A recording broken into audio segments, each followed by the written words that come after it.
Giant wheel helicopter car. Balampur नाम के गांव में राम और श्याम नाम के दो बचपन के दोस्त रहते थे। राम का परिवार गरीब था, इस वजह से राम बीच में ही अपनी पढ़ाई छोड़ के टैक्सी चलाते हुए अपने माता पिता की देखभाल करने में लग गया। वहीं श्याम थोड़ा धनवान था, इसलिए वो हवाई जहाज बनाने की एरोनॉटिक्स इंजीनियरिंग पढ़ाई करके नौकरी कर रहा था। दोनों अक्सर मिलते रहते थे। राम हर दिन सुबह उसकी टैक्सी को एक टैक्सी स्टैंड पे लगाता था। उस टैक्सी स्टैंड से लोग एयरपोर्ट तक जाया करते थे। टैक्सी स्टैंड पे धन्नू और भीमा नाम के दो और टैक्सी वाले रहते थे। एक पैसेंजर टैक्सी स्टैंड पे आया, तभी राम, आइए सर आइए, टैक्सी पे बैठिए, सिर्फ 800 रुपए में आपको एयरपोर्ट तक छोड़ाऊंगा। लेकिन उसको राम की टैक्सी पसंद नहीं आई और वो राम से कहता है, तुम्हारी गाड़ी तो बहुत पुरानी लग रही है भाई। और वो भीमा के पास जाकर एयरपोर्ट तक जाने के लिए कहता है, कितने पैसे लोगे भाई? साहब बस 1000 रुपए लगेंगे। ये क्या, वो तो 800 ही बोल रहा था, तुम 1000 रुपए बोल रहे हो? अरे उनकी तो पुरानी कार है सर, और वो 800 में ही तो जाएंगे, लेकिन मेरी तो नई कार है। ठीक है चलो चलो।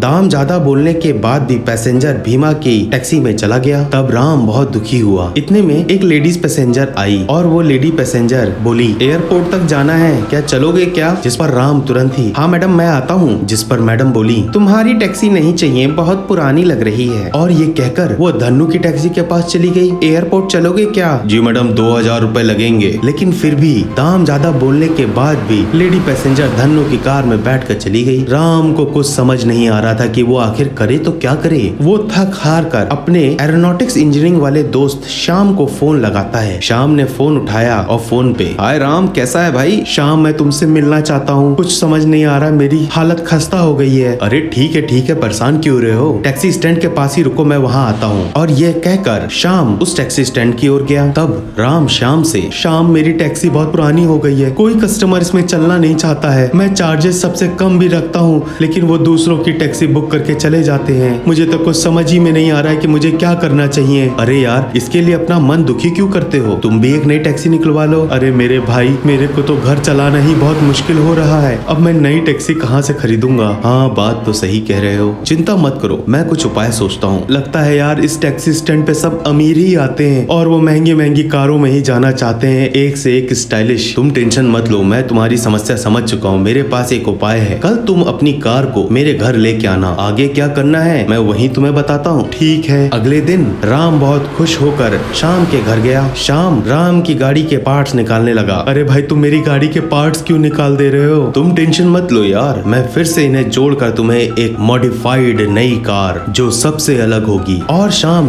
अपनी पढ़ाई की बदौलत उस कार को हेलीकॉप्टर के आकार की कार में बदल देता है, वो भी जायंट फूट के साथ, जिससे कि वो तेजी से चल सके। राम को अपनी आंखों पे भरोसा नहीं हो रहा था कि कल तक उसकी खटारा कार आज दिखने में एक हेलीकॉप्टर, जायंट हेलीकॉप्टर कार दिख रही है। अरे यार मेरी कार तो बिल्कुल हेलीकॉप्टर जैसी दिख रही है। चलो दोस्त, अब इस हेलीकॉप्टर कार में हम टैक्सी स्टैंड को जाएंगे, चलो। और दोनों मिलकर टैक्सी स्टैंड चले गए। वो टैक्सी स्टैंड में हेलीकॉप्टर कार को देख के लोग अचंभित थे, सब कोई उसी पे सवारी करना चाहता था और सभी लोग उसकी giant big foot helicopter car में चढ़ने लगे, जिसको देखकर राम बहुत खुश हो गया। तब धन्नू और भीमा, अरे क्या करना है कुछ समझ नहीं आ रहा है, और दोनों अपने बाल खींचने लगे। राम ने तुरंत ही श्याम को गले लगा लिया और थैंक्स कहा कि आज तेरी वजह से मेरा घर चल जाएगा, दोस्त हो तो ऐसा दोस्त हो।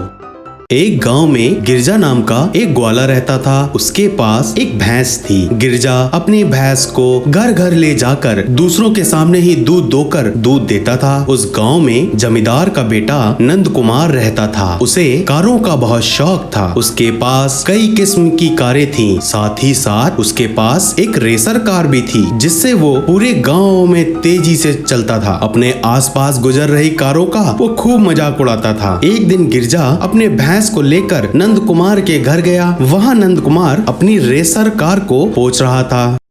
कैसा है, लगता है छुट्टियों में खूब मौज कर रहे हो। क्या तेरी ये हिम्मत, दूध बेचने वाले, तू मुझे तू कह के बुलाता है? सर कह के बुलाओ मुझे। अरे हम दोनों एक ही क्लासमेट है ना, इसीलिए ऐसा बुलाया। अरे गलती हो गई सर जी, आप बुरा ना मानिए। तुम्हें अपना क्लासमेट कहते हुए शर्म आती है मुझे। ये कॉलेज वाले फ्री सीट निकाल के हम अमीरों की बेइज्जती कर देते हैं। कहाँ मैं इस करोड़ रुपए वाली रेसर कार में जाता हूँ और तुम ठहरे गवार लल्लू, और दोनों को एक ही क्लास में बैठना पड़ता है। सब मेरी बदकिस्मती है। ठीक है है, दूध दोकर तुरंत यहाँ से दफा हो जा। गिरजा सोचता है बहुत ज्यादा घमंड हो गया है, इसे किसी तरीके से इसे सबक सिखाना होगा। और कुछ दिनों के बाद नंद कुमार रेसर कार में कॉलेज जा रहा था। वहीं गिरजा अपनी भैंस पे सवार होकर जा रहा था। नंद कुमार कार रोककर, क्यों भैंस पे बैठ के कॉलेज जा रहे हो? अरे तेरा कॉलेज पहुँचते पहुँचते लंच टाइम हो जाएगा। और ये कहकर मजाक उड़ाकर चला गया। गिरजा तुरंत ही अपने भैंस को स्केटिंग किट पहनाता है। वो भैंस स्केटिंग करते हुए जाने लगती है। वहीं गिरजा शॉर्टकट लेते हुए फटाफट तेजी से जाने लगा। भैंस को भी स्केटिंग किट से खूब मजा आ रही थी। जब नंद कुमार कॉलेज पहुंचा तो गिरजा वहाँ पे पहले से ही मौजूद था और भैंस की स्केटिंग किट उतार कर उसने पहले से ही रख दिया था। नंद कुमार उसे देखकर दंग रह गया। अरे तू मुझसे पहले यहाँ कैसे पहुँचा? अरे तू मेरी भैंस को नहीं जानता भाई, तेरी रेसर कार से भी इसकी रफ्तार बहुत तेज चलती है। चलो चलो क्लास में चलते हैं। तो सब नंद कुमार का मजाक उड़ा हंसने लगे। इसी तरीके से गिरजा हर रोज भैंस को स्केटिंग किट पहनाकर नंद कुमार से पहले कॉलेज पहुंच जाता था और वो भैंस का स्केटिंग किट उतार कर रख देता था। एक दिन एक लड़की नंद कुमार से बोली, क्यों नंद, तुम तो कहते थे कि तुम्हारी रेसर कार 1000 हॉर्स पावर की है, ये तो एक सिंगल भैंस हॉर्स पावर की भी नहीं है। तुम कहते थे कि पूरे देश में तुमसे तेज कोई रेसर कार नहीं है। क्यों 1 करोड़ रुपए देकर खरीदे थे ना तुमने इस रेसर कार को? इससे तो अच्छा होता तुम एक भैंस खरीद लेते। और वो हंस के नंद कुमार का मजाक उड़ा के चली जाती है। नंद कुमार तुरंत ही गिरजा के पास गया। अरे मैं तेरे हाथ जोड़ता हूँ, ये भैंस मेरी रेसर कार से कैसे तेज जाती है? अरे बताओ, प्लीज बताओ कि आखिर मामला क्या है? अरे ये कोई साधारण भैंस नहीं है भाई, ये जादुई भैंस है। इसे मुझे एक साधु ने वरदान में दिया था। ये रॉकेट से भी तेज जा सकती है। आए? अच्छा, तो तुम मेरी रेसर कार ले लो, बदले में मुझे ये भैंस दे दो। चाहो तो तुम इसके लिए एक्स्ट्रा 50 लाख ले लो, लेकिन मना मत करना, मैं तुम्हारे पाँव पड़ता हूँ। अरे इतनी मिन्नतें कर रहे हो तो मैं तुम्हें दे देता हूँ, कल पैसे तैयार रखना। अगले दिन सबके सामने नंद कुमार रेस कार की चाबी और पैसा गिरजा को दे दिया। नंद कुमार खुश होकर भैंस पर बैठ गया। वहीं गिरजा रेसर कार में बैठ गया। नंद कुमार उस भैंस को हाँकते हुए और अरे बढ़ जा। लेकिन भैंस धीरे धीरे चल रही थी। वहीं गिरजा अपनी कार रोककर बोला, अरे इसको स्केटिंग किट तो पहना दो भाई, तब तो ये तेज जाएगी। और वो स्केटिंग किट नीचे फेंक कर वहाँ से चला गया। नंद कुमार को सारी बात समझ में आ गई कि उसने एक स्केटिंग किट के लिए 1.5 करोड़ रुपए खर्च कर दिए और वो बेहोश होकर भैंस पे ही लुढ़क गया।